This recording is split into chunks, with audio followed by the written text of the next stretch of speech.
Aclamad la gloria y el poder del Señor. Aclamad la gloria y el poder del Señor. Cantad al Señor un cántico nuevo. Cantad al Señor toda la tierra.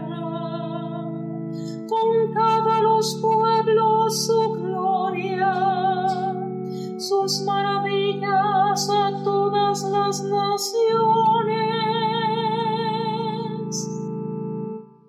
Aclamad la gloria y el poder del Señor,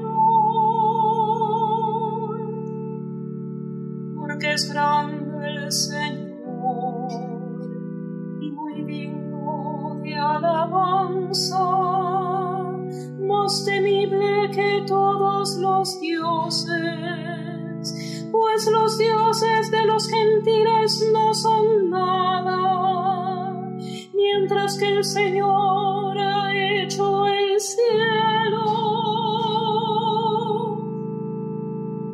Aclamad la gloria y el poder del Señor.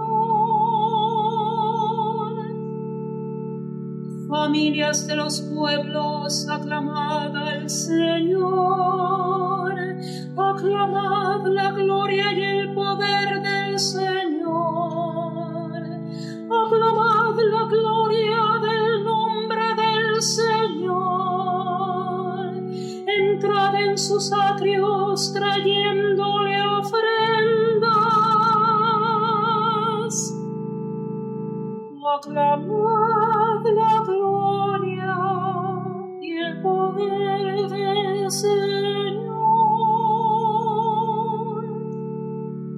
Postraos ante el Señor en el atrio sagrado. Tiembla en su presencia la tierra toda.